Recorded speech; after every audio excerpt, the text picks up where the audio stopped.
హైబ్రిడిస్ దీవులలో గొప్ప ఉజ్జీవానికి కారకుడైన డంకన్ క్యాంబెల్. అనువాదము సహోదరి డి.ఆర్. విజయశ్రీ గారు. ప్రతులకు Sharon Christian book centre, Chidilapora, Ramaraopeta, Kakinada, Thurpu Godavari జిల్లా, ఆంధ్రప్రదేశ్. ముందు మాట. హైబ్రిడిస్ దీవులలో గొప్ప ఉజ్జీవాన్ని తెచ్చిన వ్యక్తి డంకన్ క్యాంబెల్. యవనస్తునిగా మారుమనసు పొంది దేవదూత వంటి పరిశుద్ధత కొరకు మొరపెట్టి పరిశుద్ధాత్మ యొక్క ప్రత్యేకమైన అభిషేకాన్ని పొంది అలుపెరుగుని సేవ చేసిన వ్యక్తి. పరిశుద్ధత యొక్క ఆవశ్యకతను నొక్కి చెప్పి మారుమనసు పొందడం అంటే అంతరంగంలో శుద్ధీకరింపబడిన అనుభవం అని చాటి చెప్పిన వ్యక్తి. డంకన్ పరిచర్య ద్వారా గ్రామాలకు గ్రామాలే ఉజ్జీవింపబడి దేవుని రాజ్యంలో కలిసిపోయాయి. తన ఆరోగ్యం కంటే ఆత్మల సంపాదనే ముఖ్యంగా భావించి ముందుకు సాగిపోయాడు. సమయమందును అసమయమందును ప్రయాసపడ్డాడు. ఆపదలలోనూ అవసరతలోనూ అపనిందలలోనూ తను నమ్మిన ప్రభువునే ఆనుకుని జీవించాడు. బైబిలే ఆయన ఆహారము పానము, తన సర్వస్వంగా భావించిన వ్యక్తి. తను వెళ్ళబోయే స్థలం యొక్క ఉజ్జీవం కొరకు ముందు నుండే మోకాళ్ల మీద గంటల తరబడి ప్రార్థన చేసి ఆత్మకృమ్మరింపు జరిగే వరకు విడిచిపెట్టని ప్రార్థనా వీరుడు.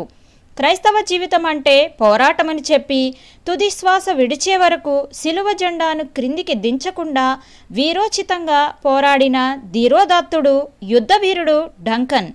ఉజ్జీవం కోసం ఆశించి, ఉజ్జీవం కోసం ప్రార్థించి, ఉజ్జీవమే ఊపిరిగా జీవించి, ఉజ్జీవం కోసం శ్రమించిన ఈ గొప్ప దైవజనుని జీవిత చరిత్ర యవనస్తులకు ప్రేరణను ఇస్తుందనడంలో ఎటువంటి సందేహమూ లేదు. ఈ పుస్తకం చదివిన ప్రతి ఒక్కరూ ఉజ్జీవాన్ని, దేవుని ఆత్మ కృమ్మరింపుని చూడాలని ఆశిస్తారనడంలో ఎటువంటి సందేహం లేదు. ఈ దైవజనుని జీవిత చరిత్ర అనేక మందికి ఆశీర్వాదకరంగా ఉండాలని ఆశిస్తూ ప్రార్థిస్తూ ప్రభువునందు reverend doctor P. Vijay Kumar, house of prayer, Kakinada.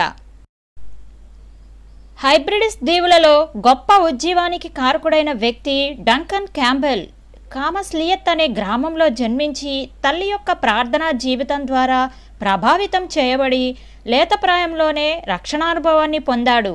యుద్ధంలో సైనికుడిగా చేరి తీవ్రమైన గాయాలతో చనిపోబోతూ కూడా ప్రభువా నన్ను పరిశుద్ధునిగా చెయ్యి అంటూ మొరపెట్టాడు.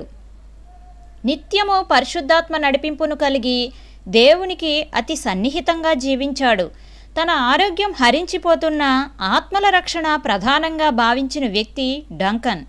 అనేకమైన హైబ్రిడిస్ దీవులలో రాత్రింబగళ్ళు పరిచర్య చేసి దేవుని రాజ్యస్థాపన చేశాడు.